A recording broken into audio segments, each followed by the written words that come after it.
కర్మేంద్రియాణి సంయమ్య ఆస్తే మనస స్మరణ్. కర్మలను ఆచరించుటలో కాని కర్మలను ఆచరించకపోవటంలో కాని ఏ విధమైనటువంటి యొక్క అభ్యంతరము ఉండదు. There is no objection whatsoever, either in performing action or in not performing any action. చిత్తమునందు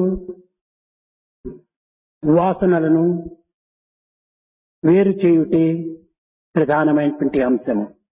The most important thing is to remove the tendencies which are in the heart. మనసునందలి మాధుర్యములను దూరము చేయుటే ప్రధానము. Another important thing is to drive away the dirt from the mind and from the heart. చిత్తమునందలి రాగద్వేషములను నిర్మూలము గావించుటే దీని యొక్క ఆశయము. The object and the goal is to root out the attachment and delusion from the heart. ఇవి ఏవి చేయకుండినా కేవలం ప్రపంచమును వెలిచి పారిపోయి గిరిగుహల యందు ఏకాంతవాసము చేసినప్పటికీ ఎట్టి కర్మలను ఆచరించకపోయినప్పటికీ వాడు బద్ధుడే. Without doing any such exercise, if one runs away to a forest or to a cave, and if one wants to just think of all these things, one is bound by all such thoughts and actions. కారణం మనసునందలి మాలిన్యములు అనేక విధములైనటువంటి భావములను పురికొల్పుతూ ఉంటాయి. The reason is the dirt and such accumulated tendencies in the heart will be prompting a number of thoughts in the man. హృదయం నందలి వాసనలు అనేక విధములైన సంకల్ప వికల్పములను సృష్టిస్తూ ఉంటాయి. The hidden thoughts and seeds in the heart will be making a person to think different ways. చిత్తమునందలి రాగద్వేషములు మానవత్వాన్ని మరుగు చేస్తూ ఉంటాయి. Attachment and hatred inside the heart will be making a man forget his own human nature.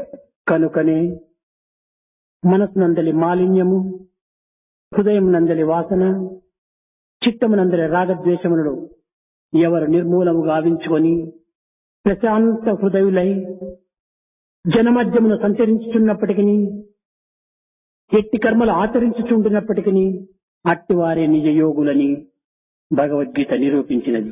Bhagavad Gita has proved that removing impurities in the mind and removing attachment and hatred, liking and disliking in the heart, if one can perform any action, whatever may be the action, he will not be bound by that, he will be free from the fruits thereof. అయితే ఇట్టి సత్యమును గుర్తించలేని మానవులు కర్మ సన్యాసమును పూని కేవలము కాలము వ్యర్థము గావించటలో తమ కర్తవ్యమని భావిస్తుంటారు. People who do not recognize this particular truth renounce action and indulge in laziness. ఆధ్యాత్మిక రంగంలో సోమరత్వమునకు ఎట్టి అవకాశము ఉండదని గీత పదే పదే హెచ్చరిస్తూ వచ్చింది. Gita has repeatedly warned that in the area and the world of spirituality, there is no room for laziness. కనుకని భగవద్గీత యందు నిజమైనటువంటి యోగము అనాసక్తి యోగమని నిరూపిస్తూ వచ్చింది. In that context only, Bhagavad Gita has been teaching the yoga of disinterestedness as the most important yoga to be practiced. అది అనాసక్తి. ఆసక్తి లేనటువంటి యొక్క దివ్యమైనటువంటి మార్గమే అనాసక్తి. That is the yoga of anasakti, disinterestedness, not having any personal interest in the things that are performed. ఈ సాంఖ్య యోగమునందు నిష్కామ కర్మను ప్రత్యేకించి ప్రకటిస్తూ వచ్చింది. In the chapter Sankhya Yoga, special emphasis has been laid on performing action without expecting fruits thereof. ఎట్టి సాధకుడు కాని దుష్కర్మల నుండి నిష్కామ కర్మలకు ఎగబాకటం ఇది సాధ్యము కాని పని. No person would be able to just reach a stage of nishkama karma if his tendencies are bad. నిష్కామ కర్మ నుండి సద్గుణ కర్మలకు అనగా సదాచార కర్మలలో ప్రవేశించి సత్కర్మలలో ప్రవేశించి తద్వారా నిష్కామ కర్మలు చేరడానికి ప్రయత్నించాలి.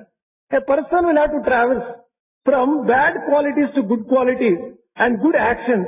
From good actions, then he has to renounce the fruits thereof. కర్మలను ఆచరించుటలో ఉండినటువంటి యొక్క అంతరార్థం ఏమిటి? What is the inner secret of performing actions?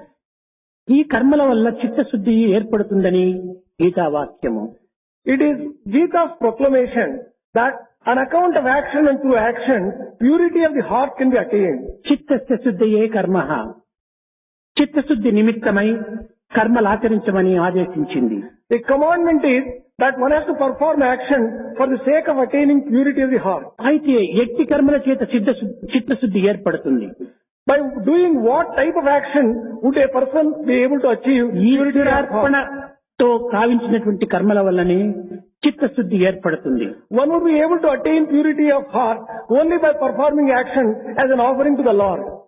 ఈ ఈశ్వరార్పణ బుద్ధితో గావించినటువంటి ప్రతి కర్మ కూడాను ఇది చిత్తమునందు పవిత్రతను ఏర్పరుస్తుంది. Every action performed as an offering to the God will bring about purity of the heart. వండినటువంటి భోజనము మనం భుజించుటకు ప్రయత్నించుటలో ఇది కేవలం ఆహారంగా రూపొందుతుంది. When food which is cooked is taken as is eaten, it becomes only food. ఈ ఆహారమునే భగవత్ అర్పితము గావించి భుజించటం చేత ఇది ప్రసాదంగా రూపొందుతుంది. If the same food is offered to the Lord first and then taken, it becomes prasadam. కనుకనే మానవుడు సకర్మల ద్వారా ఆచరించేటువంటి ప్రతి ఒక్క క్రియ కూడాను ఇది కర్మరూపాన్ని ధరిస్తుంది. Therefore, whatever action is performed by man, it becomes a mere action and karma. దైవార్పిత బుద్ధితో గావించినటువంటి ప్రతి చిన్న కర్మ కూడాను ఇది కర్మయోగంగా కానీ లేక పవిత్రమైనటువంటి యొక్క యజ్ఞంగా కానీ రూపొందుతుంది. Even if it is a small action, if it is performed as an offering to the God, it becomes karma yoga, a yoga of action and also yajna itself. ఇట్టి కర్మయోగము చేతనే చిత్తశుద్ధి ప్రాప్తిస్తుంది. Only through such yoga of action would a person be able to attain purity of heart. భగవంతునికి అర్పితముగా గావించవలసినటువంటి కర్మలు ఎట్టి స్థితిలో ఉండాలి. In that case, what are the qualifications and what are the features of actions which can be offered to the God? పవిత్రమైనటువంటివిగా ఉండాలి. How sacred should they be? సామాన్యమైన మానవులకు ఏదో చిన్న పదార్థమును మనం అందించినప్పుడే అది ఉత్తమమైనదిగాను పవిత్రమైనదిగాను కొంత ఉపయోగకరమైనదిగాను ఉంటుండాలి. Even when a small object is offered to an ordinary individual, the object must be having some utility and some purity and some sacredness. అలాంటి స్థితిలో దైవమునకు అర్పించేటువంటి కర్మలు ఇంకెంత పవిత్రమైనటువంటిగా ఉండాలి. That being so, if you are offering to the Lord Himself, how pure and sacred the action ఎంతటి should be. పరిశుద్ధమైనటివిగా ఉండాలి. How pure they should be. ఎంతటి సార్థకమైనటివిగా ఉండాలి. How extremely self-fulfilled should they be. భగవంతునికి అర్పించుట లోపల ఏ పని అంటే ఆ పని, ఎట్టి వస్తువు అంటే అట్టి వస్తువును అర్పించుటకు ప్రయత్నించరాదు. One should not make an effort on offering all types of actions and all types of objects as an offering to the Lord. కనుకనే భగవంతునికి అర్పించినటువంటి కర్మలు సత్కర్మలుగాను పవిత్రమైన కర్మలుగాను ఆదర్శవంతమైన కర్మలుగాను రూపొందించుకోవాలి. Therefore, if you want to offer actions to the Lord, you must make them pure, you must make them sacred, you must make them great before you offer. ఒక భగవంతునికి ఒక పుష్పము అర్పితం చేయాలంటే ఆ పుష్పమునందులో ఉండేటువంటి క్రిములను మనం వేరు చేసి దానిని పరిశుద్ధపరిచి ఆ పుష్పమును భగవత్ అర్పితంగా గావిస్తాం. If you want to offer a flower to the Lord, you remove the insects in the flower and make it pure, then only you offer it to the Lord.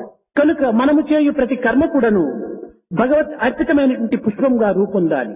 Every action which you perform should become a flower which can be offered to the Lord. పుష్పములో సుగంధము చేరినట్టుగా మన కర్మలలో పవిత్ర భావములు చేరాలి. Just as fragrance is inherent in the flower offered to God, so the actions must be sacred. పుష్పము ఏ విధమైనటువంటి అందాన్ని అలంకరింపుకుంటుందో అదే విధంగానే మానవుని యొక్క కర్మలు కూడాను పరిశుద్ధమైనట్టుగాను ఒక మార్గదర్శకమైనట్టుగాను నిరూపించాలి. Just as a flower which is to be offered to the Lord must be pure and beautiful, so also the action must be sacred and pure. కీర్తి కర్మలను భగవత్ అర్పితము గావించటమే భగవద్గీత యొక్క నిజ యోగము. The true yoga of Bhagavad Gita is to prompt us to offer such actions to the Lord, జ్ఞానాజ్ఞానమును వేరు చేసి distinguishing between wise things and unwise things, జ్ఞానమును అజ్ఞానమును తెలుసుకొని understanding wisdom and ignorance. జ్ఞానమును జ్ఞానముతో లయము గావించడమే సాంఖ్యము. Sankhya refers to merging wisdom with wisdom. కనుక సాంఖ్యయోగం అనగా జ్ఞానమును జ్ఞానముతో లయము గావించుకునేటువంటి విధానమే సాంఖ్యము. Sankhya refers to the method of merging wisdom with wisdom. ఈశ్వరానుభూతిని పొందగోరు వారు మొట్టమొదట కొన్ని ప్రధానమైనటువంటి లక్షణములను కూడాను కలిగి ఉంటుండాలి. People who want to experience the Lord must develop and have a few important characteristic features. ఓర్పు, The qualities are patience, పట్టుదల, determination, శారీర మానసిక పరిశుద్ధము, purity of the body and the mind, ఆవేదనతో కూడినటువంటి ప్రేమ, love full of yearning, shut సంపత్తి. ఇది శ్రమ, దమము, ఉపరతి, తితిచ్ఛ, శ్రద్ధ, సమాధానం. the 6 types of wealth: Sama, Dama, Uparati, Titiksha, Shraddha, Samadhana. ఇక్కడ ఓర్పు, Patience here. ఓర్పు అనేటువంటిది ప్రతి మానవునికి ప్రధానముగా ఉండవలసినటువంటి లక్షణం.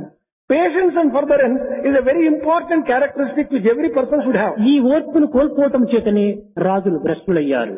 Kings have been destroyed because they have lost this ఈ particular quality. ఓర్పును కోల్పోవటం చేతనే ఋషులు కూడాను భ్రష్టులయ్యారు. Great rishis also were destroyed because they lost this particular quality of ఈ patience. ఓర్పును కోల్పోవటం చేతనే పండితులు కూడాను పతనమయ్యారు.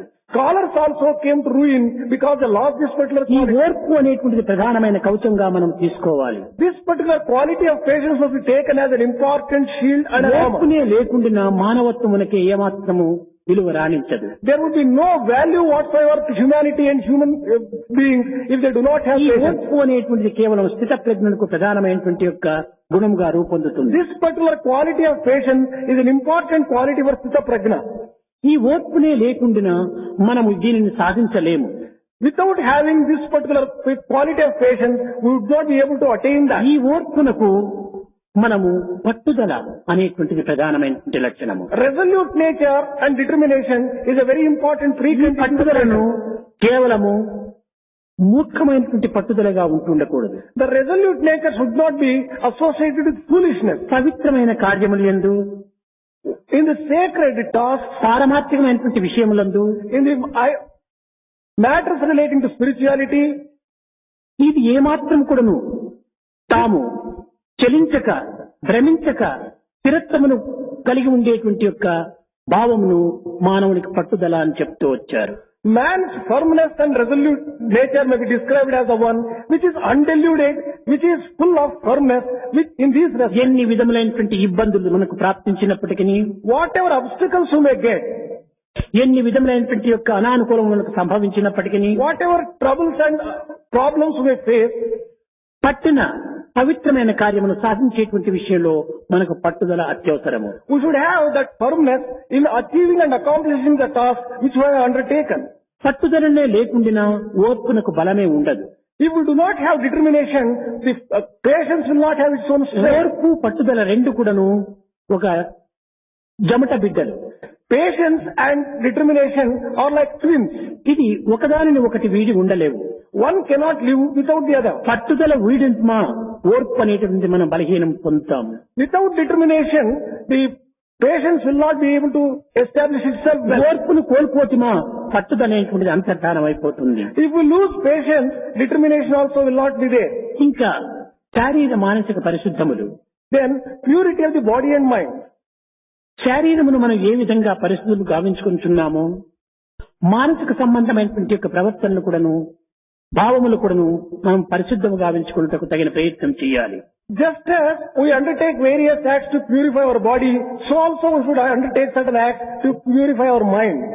ఇందులో రాగద్వేషములు, In that, attachment and liking and dislike, అభిమాన మమకారములు, egoism, ఇలాంటి భావములను మనసు నందు నుంచి మనం వేరు చేయాలి. we should remove these qualities from our mind. అప్పుడే మనకు ఒక ఇంద్రియ నిగ్రహం ఏర్పడుతుంది. Then only we will be able to get self-control. పూర్వం ఏ విధంగా తన యొక్క అవయవములను ఇష్టం వచ్చినట్టుగా వదులుకోవటము, ఇష్టం వచ్చిన సమయంలో తాను మడుచుకోవటము జరుపుతుందను, అదే విధంగానే మన ఇంద్రియములను మనం స్వాధీనమునందుకునేటువంటి ప్రయత్నం చేయాలి. Just as tortoise would be free to loosen its limbs and come out and then also withdraw itself, we should have in the same way sense control. ఈ ప్రధానమైనటువంటి గుణములే స్థితప్రజ్ఞ యొక్క లక్షణములని నిరూపించింది గీత. Gita has proved that these are important qualities of Sthita Prajna. కనుక మానవుడు ఎట్టివాడు అనేటువంటి విషయాన్ని నిరూపించేటువంటిదే కర్మక్షేత్రము. The area and the field of karma or action, it proves what type of man కనుకనే he is. ఇందులో నిష్కామ కర్మకు చాలా ప్రాధాన్యతను అందించింది. That is the very reason why so much of importance is given for Nishkama action.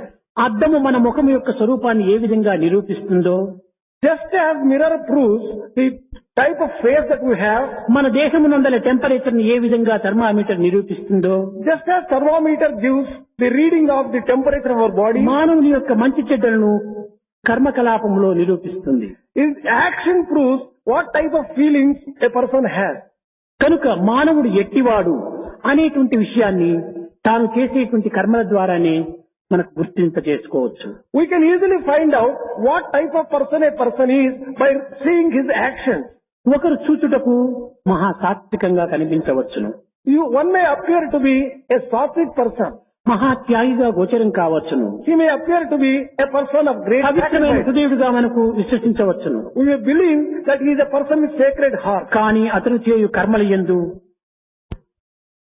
మహా పశుత్వాన్ని, రాక్షసత్వాన్ని కూడాను గోచరింపచేస్తుంది. But if his actions might prove otherwise showing animality and demonic nature, it could be easily understood. మరికొందరు చూచుటకు చాలా కఠినులుగా మనకు కనిపించవచ్చు. Some other people may be appearing to be very cruel. నిర్దయ నిర్దాక్షిణ్యం కలిగినటువంటి వ్యక్తులుగా మనం నిరూపించవచ్చు. We may feel that they are cruel and curt. కానీ కర్మ మార్గములో వారు సాత్వికమైన దయాప్రేమల చేత ఆచరించేటువంటి వృత్తులను బట్టి అతను సాత్వికుడని భావించవచ్చు. But if those people in their actions exhibit compassion and such other great qualities, they may be described A as వ్యక్తి sattvic. రజోగుణం నందున్నాడా, లేక సాత్వికం నందున్నాడా, తామసికం నందున్నాడా అనేటువంటి విషయాన్ని వారు ఆచరించేటువంటి కర్మల ద్వారానే మనకు స్పష్టమవుతుంది. If you want to decide whether a particular person is sattvic nature, rajasic or tamasic, based upon the actions they perform, you can decide so. కనుక కర్మక్షేత్రం అనేటువంటిది మానవుని యొక్క ధర్మ ప్రవృత్తులను నిరూపించేటువంటి యొక్క శక్తి సామర్థ్యం కలిగినటువంటి అనేటువంటిది భగవద్గీత స్పష్టం చేసింది. Bhagavad Gita has clarified that it is the field of action which shows whether a particular person is a sattvic or rajasic or tamasic. మానవుని యొక్క నిత్య జీవితం లోపల నిత్య కార్యాచరణలందు తాను ఆచరించవలసినటువంటి ప్రధానమైనటువంటి కర్తవ్యాలు నిరూపింపజేసినటువంటిది Bhagavad Gita. Bhagavad Gita has proved that what type of actions will have to be performed in daily life. సర్వసంగ పరిత్యాగై, లేక అరణ్యములు చేరమని, లేక సన్యాసమును పుచ్చుకోమని భగవద్గీత ఆదేశించటం లేదు. Bhagavad Gita has not commanded to renounce all the things, to take sannyasa or to go to forest. కర్మ మార్గం మానవునికి ప్రధానమైనటువంటి ధర్మమని కూడా నిరూపించింది. It has also proved it is an important duty and responsibility of every man to undertake action. ధర్మ మార్గమును ప్రవర్తించడమే జీవితం యొక్క మర్మమని కూడా బోధించింది. The secret of human life is to take to the path of dharma. This has been proved. జన్మ యొక్క ధర్మమును, ధర్మం యొక్క మర్మమును గుర్తించడమే మానవుని యొక్క కర్తవ్యం అని కూడాను స్పష్టం చేసింది. It also has proved that it is the duty of human being to recognize the secret of life and secret of dharma. కర్మను వదలి క్షణమైన కూడాను కాయము నిల్చుటకు వీలు కాదు. It is impossible to sustain body with leaving entire action. కర్మాచరణ యందే తన యొక్క కర్తవ్యం ఇమిడి ఉన్నదని సత్యాన్ని నిరూపించింది. It has also proved the truth that the secret of human life lies in action. కనుకనే సామాన్యమైనటువంటి మానవుడు, సామాన్యమైన సాధకుడు మొట్టమొదట కర్మ మార్గమునందు తాను ప్రవేశించాలి. Therefore, every ordinary human being and sadhaka should enter in the area of action. ఈ కర్మల యందు పవిత్రమైనటువంటి కర్మలుగా మనం నిరూపించాలి. Among the actions which are performed, we must prove that they are sacred actions. పరోపకార సంబంధమైనటువంటి వృత్తులుగా మనం పెంపొందించాలి. We have to develop these actions into actions which are useful to others. ఆదర్శవంతమైనటువంటి కర్మలను మనం ఆదేశించాలి. We have to perform actions which are ideal. ఆచరించాలి. We have to practice them. అప్పుడే ఇవి క్రమక్రమేణా సాత్విక భావంలో ప్రవేశించి తదుపరి నిష్కామ కర్మలో అవి ప్రకాశిస్తాయి. Only then these actions will enter into the area of sattvic and then they will become nishkama actions. వాంఛలు లేకుండా ఎట్టి మానవుడు కూడాను కర్మను ఆచరించలేడు. No person will be able to perform action without desire. అయితే ఈ వాంఛలు భగవత్ప్రీత్యార్థమైనటువంటి వాంఛలుగా మనము రూపొందింప చేసుకోవాలి. We will have to just develop these actions and desires into desires which will be for the seeking of God. కనుకని దీనిని అనాసక్తి యోగం అని కూడాను పదే పదే నిరూపిస్తూ వచ్చాడు. This has also been proved repeatedly that this belongs to the yoga of anasakti, disinterestedness. ఇక్కడ మాయా అనేటువంటిది కొంతవరకును ఆవరిస్తుంది. Here, there will be the spell of Maya. ఆవరణ విక్షేపములు అనేటువంటిది దీనికి మూల కారణంగా నిలుస్తున్నాయి. There are two important things which form the basis of it, avarana and vikshepa. ఈ ఆవరణ విక్షేపములకు రూపము లేదు. There is no particular form for these two avarana and ఆవరణం vikshepa. అనగా ఆవరించినటువంటిది, కప్పబడినటువంటిది. Avarana refers to the one which covers. ఏ విధంగా కప్పబడినటువంటిది? How does it cover? దేనితో కప్పబడినటువంటిది? With what does it cover? ఈ యొక్క కప్పబడినటువంటి దానిని మనం ఏ విధంగా దీన్ని తీసివేయాలి? How can we just uncover this particular thing which is covered? రూపమే లేనటువంటి దానిని మనం కప్పబడటం ఏమిటి, దీన్ని తీసివేయటం ఎట్లా? If it does not have form itself, how does it cover? How can it be removed? ఇది ఏ మాయ యొక్క స్వభావం. This is the very nature of Maya. దారి యందు పడినటువంటి త్రాడును, A rope which is lying on the road, చీకటిగా ఉన్న సమయంలో in the time of darkness, ఇది పాము అని మనం భ్రమించాము. we are deluded with the feeling that it is a snake. అయితే ఇక్కడ ఆవరణం ఏమిటి? Then what is it that has covered ఉన్న it? త్రాడును పాము చేత కప్పబడినట్టుగా భ్రమిస్తున్నాము. We are deluded with the feeling that a rope is covered with the కానీ snake. పాము ఉన్నదా? Is there snake? లేదు. There is no snake there. లేని దానిని కప్పబడించుకోవటము ఇది ఒక విధమైనటువంటి భ్రాంతి. How can that rope be covered with the thing which does not exist? It is delusion. ఈ భ్రాంతి ఏ సమయంలో మనకు ఆవరించినటువంటిది? Under what circumstances does it use its own influence on us? ఇది చీకటి యందు ఆవరించినది. In darkness, there is this particular అయితే feeling. త్రాడును పాము ఆవరించినదా లేక మనలను భ్రమ ఆవరించినదా? Whether snake has covered the rope or delusion has covered us, త్రాడును పాము ఆవరించలేదు. snake has not covered the rope. మానవుని మనసును భ్రమ ఆవరించింది. It is the delusion which has covered the mind of man. కనుక ఈ భ్రమనే ఒక మాయ. This delusion itself is Maya. దీనిని ఒక జ్యోతితోట లేక ఒక వెలుతురుతో దానిని వేసి చూసినప్పుడు ఇక్కడ పాము లేదు. When you put a torch or when you light a lamp there and see, you don't find a snake there. ఉన్నది త్రాడే. There is only rope there. కనుక ఆవరణం పోయినది. Then this delusion has disappeared. ఉన్న పదార్థం కనిపిస్తుండాలి. The real object is seen there. ఇది విక్షేపం. This is vikshepa. ఉన్నది ఎప్పటికీ ఉండిదే. A thing which is existing is అందులో always ఏ మార్పులు కూడాను ఉండవు. There is no change whatsoever in that. భ్రమలు రావటం పోవటం ఇది కేవలం ఒక విధమైనటువంటి బంధుత్వంగా భావించుకోవచ్చు. It is a delusion which comes and goes. It is something like a Maya relative. కాని, Be it Maya, బాధలు కాని, be it pains, నిందలు కాని, be it నిష్ఠూరములు కాని, censure, ఇవన్నీ కూడాను కేవలం రాకపోకలతో ఉండినటువంటి బంధుత్వం వంటివి. all these things come and go like relatives. వచ్చిన బంధువులు శాశ్వతంగా మన ఇంటిలో నిలవరు. Relatives who have come to our house will not stay there permanently. రావటం పోవటం They come and go. ఇదే విధంగానే మాయా అనేటువంటిది కేవలం మానవుని యొక్క భ్రాంతిగా రావటం పోవటం జరుగుతుంది. In the same way, this Maya comes and goes as a delusion for the human being. ఉన్న త్రాడును కప్పబడినటువంటిది పాము. It is the snake which covers the rope. ఇదే ఆవరణం. This is avarana. కానీ కప్పబడినటువంటి పాము వెలుతురుతో మనం చూడగలిగినప్పుడు లేకపోవటము, ఉన్నత్రాడు ఉండటమే విక్షేపము. It is Vikshepa which makes, with the help of light, to see rope as rope and snake disappears. అయితే ఆవరణం ఒక పర్యాయము, విక్షేపం ఒక పర్యాయము జరుగుతుందా అని మనం విచారించవచ్చు. Then we'll have to just inquire whether Avarana and Vikshepa come at two different times. ఇది ఒక్కొక్కటి ఒక్కొక్క పర్యాయం కూడాను గోచరం కావచ్చును, కానీ రెండు కూడాను ఒకే పర్యాయం గోచరం కావచ్చు. It is possible that they may appear at different points of time or at the same time also. రావటం పోవటం అప్పుడే ఆవరణ విక్షేపం రెండు కూడాను జరగవచ్చు. Coming or going, both of Avarana and Vikshepa may take place at the same కనుక time. అర్జునుడికి కప్పబడినటువంటి అజ్ఞానం అనేటువంటి ఆవరణాన్ని ఈ సాంఖ్యయోగమునందు జ్ఞాన బోధ చేత అర్జునుడు కృష్ణుడు దానిని తీసి పారవేసి అర్జునుని యొక్క స్వప్రకాశమైనటువంటి యొక్క స్వభావమైనటువంటి యొక్క స్వసంకల్పమైనటువంటి యొక్క స్వస్వరూపమైనటువంటి యొక్క దీనిని నిరూపించి చేసుకున్నాడు.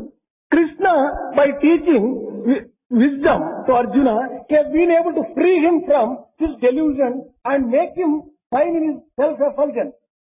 కానీ మనము పై దృష్టిలు మాత్రమే మనము అభివృద్ధిని గావించుకుంటున్నాము. If we may be developing only superficial understanding. అంతర్దృష్టి ప్రధానమైనటువంటిది. It is the inner vision which is very important. అదే శాశ్వతమైనటువంటిది. That alone is permanent. అట్టి సత్యమైన నిత్యమైనటువంటి యొక్క స్వస్వరూపాన్ని మనం మరచి కేవలం నశ్వరమైన అస్థిరమైన చంచలమైన మార్పు చెందినటువంటి ఈ జగద్దృష్టిని మనం అభివృద్ధి గావించుకోవటం చేతనే మనకు నిజతత్వాన్ని మనము దూరం చేసుకుంటున్నాం. We are becoming distant to the true feeling and true understanding because we are developing an outer vision which is impermanent and forgetting the inner vision which is true and which is sacred. భగవంతుడు చేసేటువంటి పని అది. It is this which God performs and does. నాయన, ఎంతకాలం ఈ జగత్తునందు నీవు జీవించినప్పటికీ ఎన్ని విధములైనటువంటి కర్మలు ఆచరించినప్పటికీ ఇవి క్షణభంగురం. Child, for whatever time you may live in this world and whatever actions you perform, all A are విధమైన temporary. బంధుత్వమును అభిమానమును మమకారమును అభివృద్ధి చేసుకుందువో ఇవన్నీ కూడా నువ్వు కదిలిపోయేటువంటివి. Whatever relationship, whatever attachment, whatever egoism you develop, all these things are going to disappear. ఈ జీవిత ప్రవాహములో సర్వం కూడాను ఇందులో కొట్టుకుని పోయేటువంటివి. In the flow of life, all these things will be washed away. కొట్టుకుని పోయేటువంటి యొక్క ఈ పదార్థమును మనం పట్టుకున్నప్పుడు ఇవి మనం రక్షించగలవా? If you catch hold of things which are themselves subject to this flow, how can they give you protection? పట్టుకున్న పదార్థము కొట్టుకుని పోతున్నది. The thing which you are catching also is washed away. పట్టబడినటువంటి పదార్థము కొట్టుకుని పోతున్నది. The person catching also is washed away. పట్టుకున్నవాడు కొట్టుకుని పోతున్నాడు. Person who is catching these things also will be washed away. దీనిని పట్టుకుని ప్రయోజనం ఏమిటి? What is the use of catching hold of this? కనుకనే మనము ఈ అనిత్యమైనటువంటి యొక్క విషయములు యందు పటుత్వమును మనం అభివృద్ధి పరచుకొని మన యొక్క జీవిత తత్వాన్ని మనం మరుగు చేసుకుంటున్నాం. Developing firm conviction and firm faith and attachment to temporary things, we are wasting our life. కనుక శాశ్వతమైనటువంటి యొక్క దైవత్వాన్ని మనం తెరనిదొచ్చినప్పుడే మనకు నిజమైనటువంటి యొక్క ఆనందం లభిస్తుంది. Only when we surrender to the permanent entity of the divinity, we will be able to get real joy and permanent joy. కనుక అర్జున, నీకు ఆవరించినటువంటి ఈ అజ్ఞానము దూరము గావించుకొని ఇంద్రియములను నిగ్రహించుకొని నీవు రాగద్వేషమును దూరం చేసుకొని మనసునందరి మాలిన్యమును కొంతవరకు తుడుచుకోమని ఆదేశించాడు కృష్ణుడు. Krishna has commanded, O Arjuna, remove the ignorance which is covering you. Free yourself from the attachment and the delusion and purify your own heart and feelings to some extent at least. మానవ జీవితమునకు కర్మకు మించినటువంటి మార్గం మరొకటి లేదు. There is no other royal road for human life other than action. కర్మను ఆధారం చేసుకునియే నీవు భక్తి యందు నీవు ప్రవేశించాలి. You can enter into the area of devotion only on the basis of action. భక్తిని నీవు కొంతవరకు అభివృద్ధి పరచుకునియే జ్ఞానములో ప్రవేశించాలి. Only after developing devotion you will be able to enter into the area of wisdom and gnana. కనుక మానవుని యొక్క విశిష్టతకు గాని మానవుని క్రింద తోయుటకు గాని ఉన్నత స్థాయికి కొనుపోవుతున్నది కానీ కర్మని. It is the action which takes a man to an elevated spot and elevates him or brings him down to the depths of sorrow. కనుక మానవుని యొక్క మంచి చెడ్డలన్నీ కూడాను కర్మ చేత కట్టబడినటువంటివి. Be it good or bad of man, it is inextricably associated with action. ఈ కర్మల చేత యజ్ఞయాగాది క్రతువులు కాని దాన ధర్మాది వృత్తులు కాని మనం ఆచరించవచ్చు. By action, we may perform yajna, yaga, etc. అయితే యజ్ఞయాగాది క్రతువుల యొక్క ఫలితం ఏమిటి? What is the result of performing yajna and ఇది yaga? కేవలము మోక్షమును చేర్చడం మాత్రమే, స్వర్గమును చేర్చడం మాత్రమే. All these things can take you only up to heaven. కానీ ఇంతకంటే ఉన్నతమైనటువంటి స్థాయి మరొకటి ఉన్నదని కృష్ణుడు హెచ్చరించాడు అర్జునుకు. Krishna has warned Arjuna that there is a stage far beyond heaven. యోగ కర్మ సుకౌశలం అన్నాడు. He has just said, కౌశలమనే కాదు, సుకౌశలం అన్నాడు. he has said, performing action skillfully is yoga. ఇంతకంటే ఉన్నతమైనటువంటి ఉత్తమమైనటువంటి స్థానం మరొకటి ఉన్నది నాయన.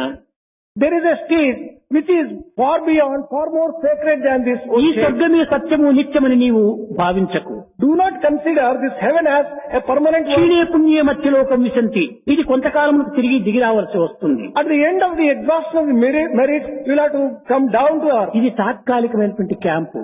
This is only a temporary camp. ఇందులో నీవు శాశ్వతంగా జీవించడానికి వీలు కాదు. You would not be able to permanently live in that. ఏదో దేహ సంబంధమైన ఇంద్రియ సంబంధమైనటువంటి భోగభాగ్యములు లభించునని నీవు భావించవచ్చు. You may be thinking that you can get a few pleasures for the body and a few ఈ pleasures for the mind. మిత్రలోకముల and నుండి ఏ soul. భోగభాగ్యములు నీవు ఆశించవో దీనికంటే కొంత ఉత్తమమైనట్టుగా ఉండవచ్చును. అంతేకాని అంతకు మించి మరొక సుఖములు అక్కడ లేవు. The pleasures and luxuries which you may get in heaven may be a little more greater than what you get on earth.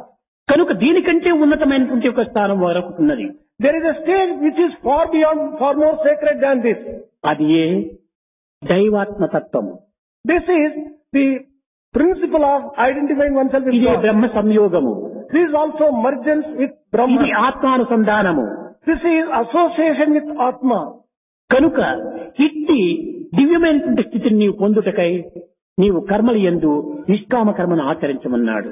For attaining this particular state, you better perform actions without expecting the fruits thereof. నీవు ఏదైనా ఒక కర్మను ఆచరించినప్పుడు దానికి ఫలితం ఉండనే ఉంది.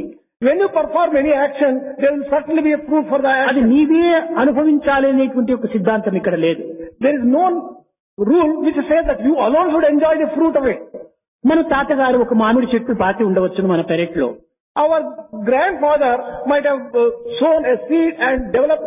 అది వృక్షమై కాయలు కాసే సమయానికి తాతగారు పోవచ్చును. The grandfather might have died by the time the tree gives fruits. కానీ ఆ ఫలములు తన మనమళ్ళు, తన కొడుకులు, తన మనమరాళ్ళు కూడా అనుభవించవచ్చు కదా. The fruits of the tree may be enjoyed by the grandchildren of this particular person. కనుక కర్మను ఆచరించినటువంటి వ్యక్తి దీనిని అనుభవించకపోయినప్పటికీ దాని ఫలితమేమో ఉంటున్నది. A person who performs the action might not enjoy the fruits thereof. ఆ ఫలితమును ఎవరైనా కూడా అనుభవించవచ్చు. But there will be fruits and that will be enjoyed by someone అదే else. విధముగానే ఆ తాతగారు ఈ మామిడి వృక్షము పెద్దదైపోయి దీని ఫలమును నేను అనుభవించాలి అనేటువంటి ఉద్దేశంతో తాను పాతలేదు. The grandfather who developed that particular plant, he did not undertake this particular task in the whole మన of పెరటిలోని వృక్షము ఏనాటికైనా ఫలమునిస్తుంది, అది మనవారు ఎవరైనా భుజిస్తారు అనేటువంటి ఒక విశాల భావంతోనే నాటి ఉండొచ్చు. with a broad mind that the tree in the courtyard would give the fruits to someone or other, he might have undertaken this. ఇట్టి విశాలమైన భావంతో పాతినటువంటి వృక్షం యొక్క ఫలితమే తన కుటుంబంలో అనుభవిస్తుంటారు. It is the fruits of such great action which would be reaped by the members of the family. ఆ తాతగారు ఏ ఉద్దేశంతో అనుభవించారు, నా కుటుంబీకులైనా అనుభవించవచ్చు, అక్కడ కూడా ఒక విధమైనటువంటి సంకుచితమైనటువంటి అభిలాష కలిగి ఉంటున్నాడు. With what objective and motive did he just grow that particular tree? He might have done it for the ఇక్కడ sake of సంకుచితమైనటువంటి ఆసక్తితో నాటాడు. he has done it with a selfish motive that might be enjoyed by the members of his family. కానీ స్వార్థమైనటువంటి తనను తాను అనుభవించుకోవాలనేటువంటి స్వార్థం కంటే కొంతవరకు కుటుంబాన్ని కూడా విశాలం చేసుకోవటం ఇది కొంత ఉత్తమమైనటువంటి భావమే. The selfishness which is confined to his own enjoyment is much smaller compared to the అయితే ఇంతకంటే ఉత్తమమైనటువంటి భావము ఎవరైనా అనుభవించని అనేటువంటి దీంట్లో భావం అభివృద్ధి పరచుకోవటం మరింత ఉత్తమమైనటువంటి యొక్క స్థితి. a feeling which makes a person to undertake action for the sake and welfare of anyone else. This is a great action, great feeling. దీనిని దైవార్పిత భావంతో చేయటము మరింత విశాలంగా ఉంటుంటారు. Performing any action as an offering to the God is the greatest of all the actions. కనుకనే అన్నింటికంటే నిష్కామ కర్మయందు ఆచరించవలసినటువంటిది దైవార్పితమైనటువంటి భావంతో సర్వకర్మలు కూడాను మనం అనాసక్తితో మనం ఆచరించాలి. Therefore, whatever actions are performed by us, we'll have to perform it as an offering to the God without expecting the fruits of action. కనుక బుద్ధి యోగము కంటే కూడాను అనాసక్తి యోగం అనేటువంటిది మహా పవిత్రమైనటువంటిదని కూడాను ఇందులో నిర్ణయం అవుతుంది. One can find out from this that it is Anasakti yoga is far superior to Buddhi బుద్ధి yoga. యోగమునందైనా కొంత విచారణ శక్తి కలుగుతుంది. In Buddhi yoga, there may be room for some kind of కానీ inquiry. బుద్ధి గ్రాహ్యం అతీంద్రియం. But intelligence grasps things far beyond the mind. కనుక ఇక్కడ బుద్ధి కంటే ఉన్నతమైనటువంటిది ఉత్తమమైనటువంటిది అనాసక్తి. Therefore, Anasakti is greater than, అయితే ఇట్టి అనాసక్తి సామాన్య మానవులకు సాధ్యమయ్యేటువంటిది కాదు. but it is not easily amenable and accessible for ordinary people. సాధ్యము కాదని మనం విసర్జించరాదు. Just because it is not possible for us, we should not give up. క్రమక్రమేణా దానికి మనం సాధించడానికి ప్రయత్నించాలి. Gradually, we should make an effort to achieve it. మనకు అసాధ్యమైనటువంటి కార్యములు ఎన్నిటినో మనం సాధన చేత సాధిస్తూ ఉన్నాము. With efforts, quite a few impossible things are achieved. సాధనమున పనులు సమకూరు ధరలోన. With practice, we will be able to achieve many things. in అయితే the world. ఒక్కటి మాత్రం మనం లక్ష్యం ఉంచుకోవాలి. But we should keep one thing in our view. ఎక్కడ చూసినప్పటికీ ఉండినటువంటిది ఒకే తత్వము అనేటువంటి సత్యాన్ని గుర్తింపు చేసుకోవాలి. We have to recognize that it is the same principle which is existing all around. సర్వత్రా పంచభూతాని All around there are 5 elements alone. అష్టం. ఈ ఆరోది లేనే లేదు అనేటువంటి దానిని మనం నిరూపించాలి. We should have to prove to ourselves that there is nothing like a 6th one. ఎక్కడ చూసినప్పటికీ నా పాతాళే నా భూతలే, పాతాళం నందు కాని భూతలం నందు కాని ఎక్కడ కూడాను 5 భూతముల కంటే మించినటువంటివి లేవు. Wherever you see, be it in the nether world or on the earth, you will find only these ఈ 5 elements. పంచభూతములు కూడాను పరమాత్మని యొక్క ప్రతిబింబములే. These 5 elements also are the reflections ఇవి and అంశములే. images of God. ఇవి అంశములే. These are all His aspects. కనుక అన్నింటిని కూడాను ఈ పంచభూతాత్మకంగా మనం భావించుకోవటము ఇదే భగవత్ ప్రీత్యార్థం కూడా అవుతుంది. Considering all these things as the aspects of God, this becomes an offering to the God. ఇలాంటి ఉన్నత భావమును ఉన్నత లక్ష్యమును మన యొక్క దృష్టిని ఉంచుకొని కర్మలు ఆచరించటం లోపల మనము సార్థకమైనటువంటి జీవులుగా తయారు కావాలి. We become sanctified human beings by performing the action, keeping such lofty ideals, lofty thoughts in our view. మనం పై దృష్టిని మాత్రమే అభివృద్ధి పరచుకోరాదు. We should not develop only external vision. ఒకానొక సమయంలో జనక మహారాజు పండిత మహాసభను ఏర్పాటు చేశాడు. Once upon a time, King Janaka had called the assembly of great scholars. ఇందులో గొప్ప గొప్ప పండితులంతా కూడాను అందులో ప్రవేశించారు. Great scholars participated in it. ప్రతివాద భయంకరులు కూడాను ప్రవేశించారు. People who are pride, వాగ్ధోరణి లోపల జగత్తునంతా ఆడించేటువంటి ఒక శక్తి సామర్థ్యం కలిగినటువంటి వారు కూడాను ప్రవేశించారు. people who are extremely articulate in their arguments also భూమిని participated. కదిలింపచేసేటువంటి వారు కూడాను ప్రవేశించారు. People who are prepared to just fight me in the world, they also just వీరి ప్రతిజ్ఞలు పట్టుకు చూస్తే చాలా భయంకరమైన స్థితి ఏర్పడుతుంది. సామాన్యమైనటువంటి మానవులు అందులో ప్రవేశించడానికి ఏమాత్రం అవకాశం లేదు. The assembly was such that there was no room for ordinary people to enter into that. అందులో జనక మహారాజు యొక్క సమావేశము లోపల ఇది గొప్ప గొప్ప వారికి అవకాశం ఉంటుంటారు కానీ సామాన్యులకు ఇందులో ఏమాత్రం కూడా అవకాశం ఉండదు. In the assembly and in the meetings which are conducted by King Janaka, only great accomplished people will have an కానీ opportunity. ఇటువంటి మహా అద్భుతమైనటువంటి మహాసభ లోపల అష్టావక్రుడు ప్రవేశించడానికి ప్రయత్నించాడు. In such a great magnificent assembly, Ashtavakra tried to enter. అష్టావక్రుడిని వదిలేటువంటి వారెవరు? Who was prepared to leave Ashtavakra to enter into the అతనికి ఎట్టి assembly? రికమెండేషన్ లేదు. He did not have any recommendation whatsoever. అతనికి ఎట్టి సహాయము లేదు. He did not have any help. అతనికి దైవ సహాయం ఒక్కటే. The only help that he had was help దాన్ని of God. నమ్మినటువంటి వారికి ఎవరికి కూడా ఏ విధమైనటువంటి యొక్క నష్ట కష్టములను ప్రాప్తించవు. Whoever has firm faith in God will not be put to any subject. తాత్కాలికంగా అడ్డులు తగిలినప్పటికీ అది మున్ముందు విజయాన్ని సాధింపజేస్తుంది. Temporarily there may be some obstacles. At the end he is sure to కానీ achieve success. 3 దినములు జనక మహారాజు ద్వారం దగ్గర కావలిగాచాడు. 3 days he had to wait at the door of Janaka. ఈ సమావేశంలో పాల్గొనుటకై వెళ్లేటువంటి యొక్క మహా వీరులను కూడాను పండితులను కూడాను చూస్తూ వచ్చాడు. He was observing all those great scholars who were going to attend this meeting. ఏదో గొప్ప గొప్ప మహనీయులకంతా ఇటు ప్రాప్తి లభిస్తుండాలి, నాకు కూడాను సాధ్యమైతే లభించవచ్చునని కొంతవరకు సంకల్పాన్ని బలహీనం చేసుకోకుండా ఉన్నాడు. He was not prepared to give up his resolution, thinking that great scholars are of course entering, I will also get a chance. కానీ ఎవరో ఒక మహనీయుడు ఇతని యొక్క పరిస్థితిని చూసి జనక మహారాజునికి చెప్పాడు. One great person among the scholars looked at this particular person and his condition, and he informed this. ఇతను వయోవృద్ధుడు కాదు, He is not an elderly person. మధ్య వయస్కుడుగా ఉంటున్నాడు. He is a person of the middle age. ఇతనికి ఏమాత్రం కూడా అనుభవం లేనట్టుగా కనిపిస్తుండాలి. He does not seem to have much of experience. కానీ అనుభవమా నిరాభవమా అనేటువంటిది నిర్ణయించడం సాధ్యం కాదు. It is difficult to say whether he is having experience or he doesn't have. ఎట్టి పుట్టలో ఎట్టి పాముండును. We do not know what type of person he is. కనుక ఎలాంటి వ్యక్తి యందు ఎలాంటి పవిత్రమైనటువంటి యొక్క విషయములు వెలువడుతుందాయో గుర్తించుకోవాలని జనక మహారాజు అతని లోపల ప్రవేశపెట్టాడు. జనక మహారాజు తన యొక్క స్థానంలో ఆసీనుడయ్యాడు. King Janaka took his seat. ఈ సమయం లోపల అష్టావక్రుడు ప్రవేశించాడు ఈ సమావేశంలో. At that time, Ashtavakra entered the hall. ఇతని రూపమును చూచిన తక్షణమే ఈ యొక్క సమావేశంలో ఉండినటువంటి గొప్ప గొప్ప పండితులందరూ కూడాను పక్కున నవ్వినారు. All those great scholars who were in the meeting and in that particular gathering, they all laughed at him the moment they saw his form. కానీ జనకుడు కన్ను వార్చకుండా చూస్తున్నాడు, తాను నవ్వలేదు. King Janaka was keenly observing this particular person. He was not prepared to laugh. ఈ లోపల అష్టావక్రుడు ఈ పండితుల కంటే అధికంగా గట్టిగా నవ్వాడు. Meanwhile, what happened was, Ashtavakra began laughing louder than కానీ the పండితులకు scholars. ఆశ్చర్యం వేసింది. The scholars were surprised. మేము నవ్వటంలో ఒక కారణం లేకపోలేదు, There is a reason for our laughing. There is no. కానీ ఇతను నవ్వడానికి కారణం ఏమిటి? ఇది ఒక పెద్ద సమస్యగా ఏర్పడింది. It became a big problem for them as to why this man should laugh at us. ఇలాంటి వికార ఆకారంను చూసిన తక్షణమే ఎట్టి మనిషికైనా కూడాను తనకు తెలియకుండానే ఒక విధమైనటువంటి నవ్వు ప్రారంభం కావచ్చు. Whoever he be, when he looks at a crooked appearance and an appearance which is rather ugly, people will be forced to laugh. ఇది కేవలం అమాయకత్వంగా కూడాను మనం భావించవచ్చు. This may be considered as ignorance. ఒక తల్లి చంటి బిడ్డను ఎత్తుకుని పోతుంటే వెనక ఎవరైనా వస్తుంటే వాళ్ళని చూసి నవ్వుతుంది ఈ చంటి బిడ్డ.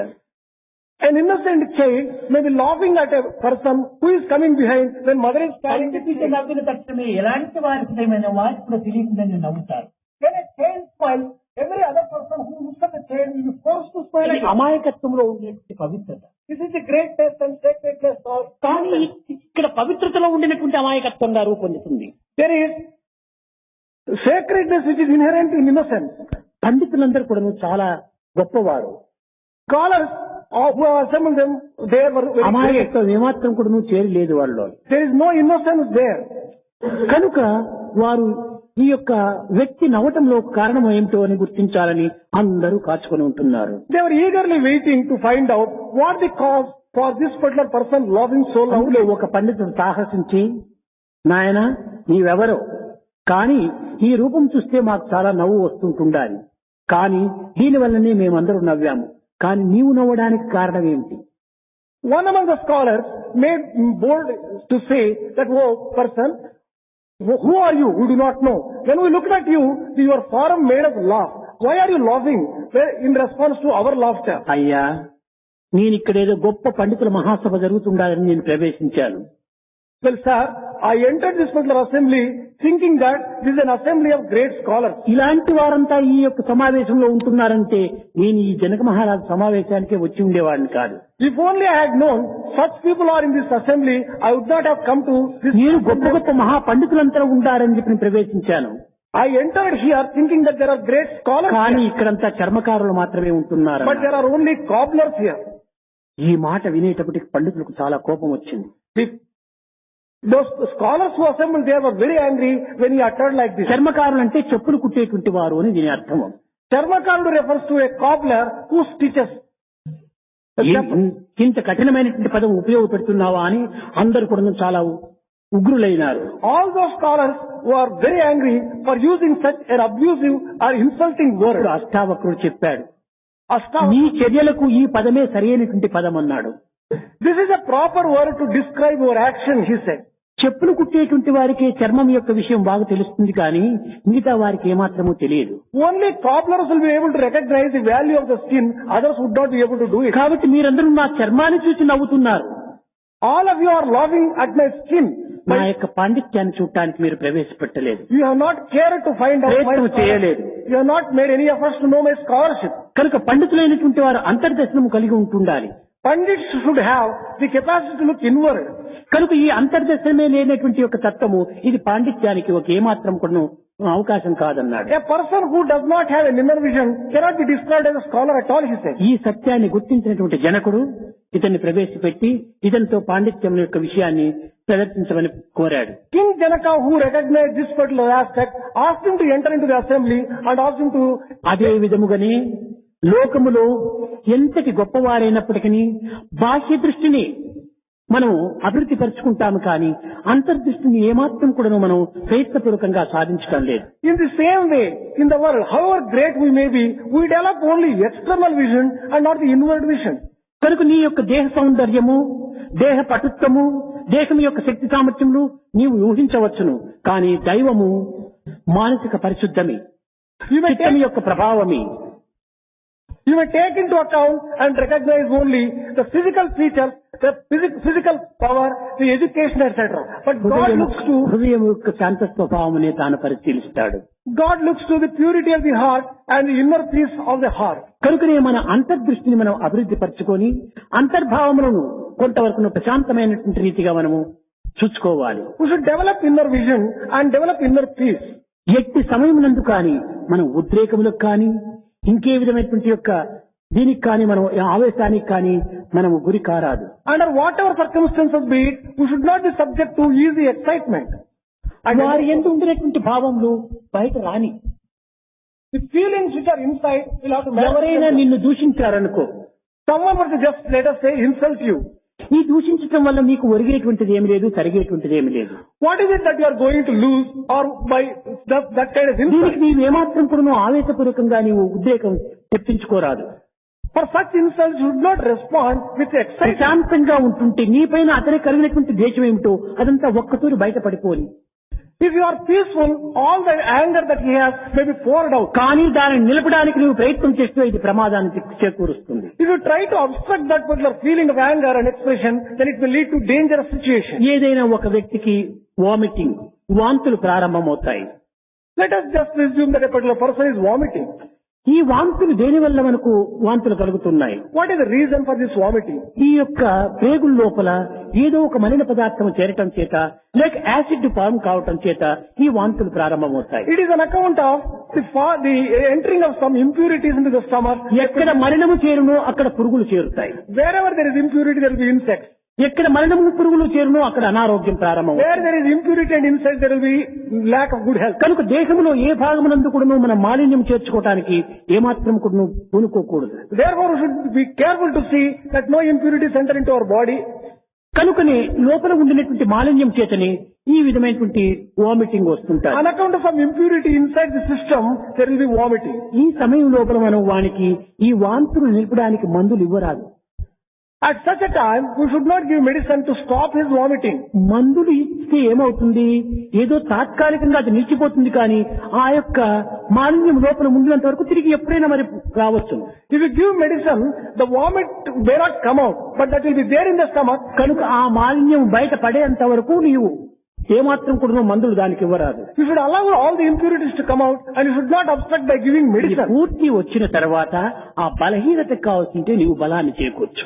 After all these impurities are come out in the form of vomiting, then you can just give some medicine to give. ఈ యొక్క వాంతులు అయిన తర్వాత తాను బలహీనుడైపోతాడు. After this vomiting, he becomes weak. ఈ బలహీనుడైనప్పుడు మనం ఏమి చెప్పినా వింటాడు. Once he becomes weak, whatever you say, he will obey. ఈ పద్ధతిని మనం అవలంబించాలి. We have to follow this particular procedure. వారు ఏమైనా చెప్పుతున్న సమయంలో దాన్ని మనం అడ్డు తగలకూడదు.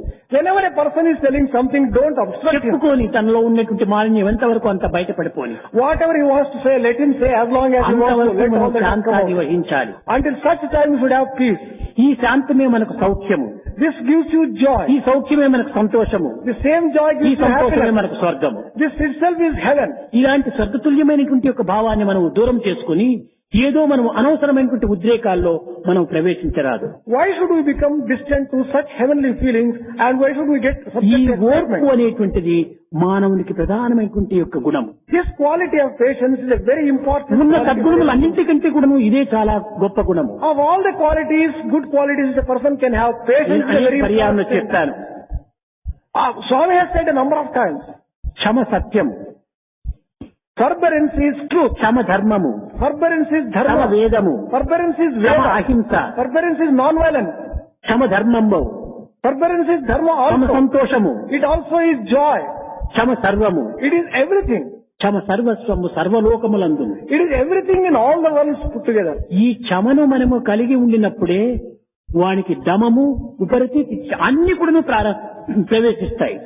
When a particular person has this chama, then only he will be able to acquire the other things like dama, uparati and all the other things. కనుక దీనిని మనం లోపల పవిత్రమైనటువంటి యొక్క పరిశుద్ధంగా మనం భావించాలి. This must be considered as an inner ఈ purity. దుర్గుణమును మనం ఏనాడు మనం దూరం చేసుకుందామో అదే లోపల పరిశుద్ధము.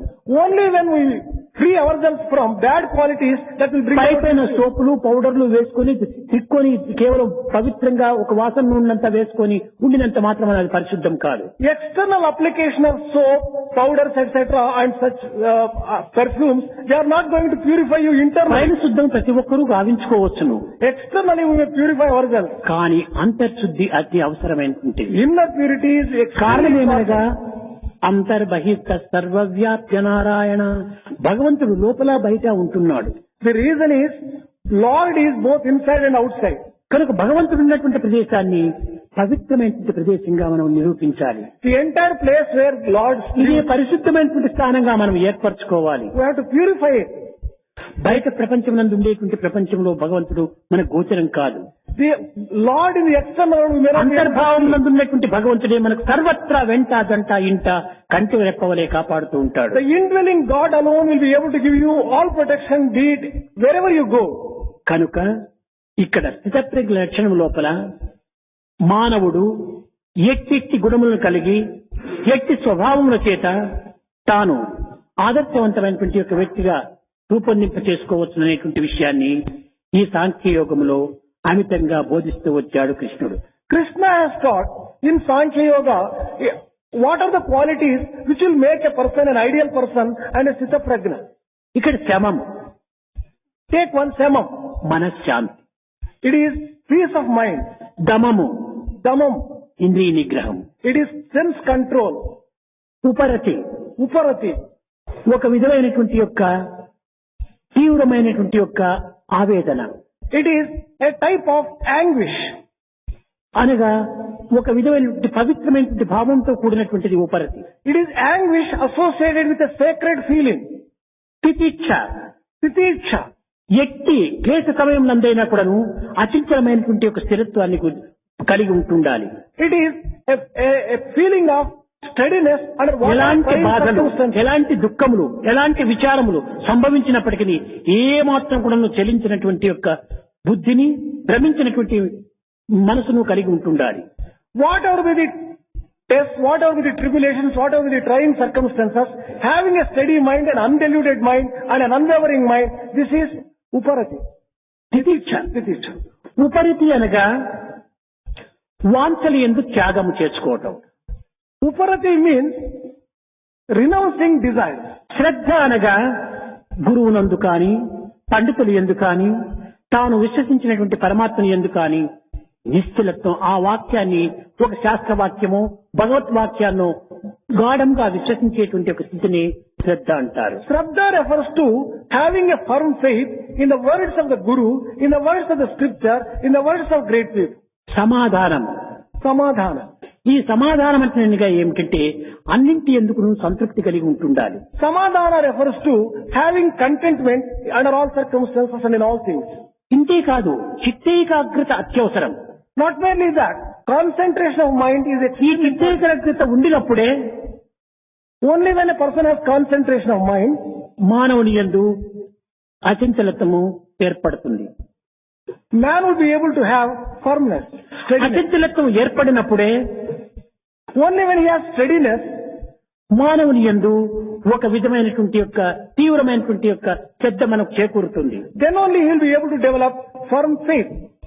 ఈ తీవ్రమైనటువంటి శ్రద్ధ బయలుదేరినప్పుడే వాంఛల యందు కొంతవరకు విరక్తి కలుగుతుంది. Only when he has intense faith, he will be able to develop. వాంఛల యందు విరక్తి కలిగినప్పుడే ఇంద్రియమును తమంతట తామే నిగ్రహించుకోవడానికి అవకాశం ఏర్పడుతుంది. When one has disgust for desires of the objects of the world, ఇంద్రియ నిగ్రహం కలిగినప్పుడే మనశ్శాంతి చేకూరుతుంది. then only he will have sense control, and then only he will have peace of మనశ్శాంతి mind. చేకూర్చినప్పుడు అంతర్బహిర్ పరిశుద్ధం ఏర్పడుతుంది. When there is peace of mind, there is inner and outer purity. అంతర్బహిర్ పరిశుద్ధం ఏర్పడినప్పుడు ఓర్పు సహజంగా మన స్వరూపమైపోతుంది. When there is inner and outer purity, patience will become automatic second nature. కనుకనే ఈ 5 విధములైనటువంటి భావములు సాధకుడు అత్యవసరంగా సాధించాలి అని నిరూపించాడు.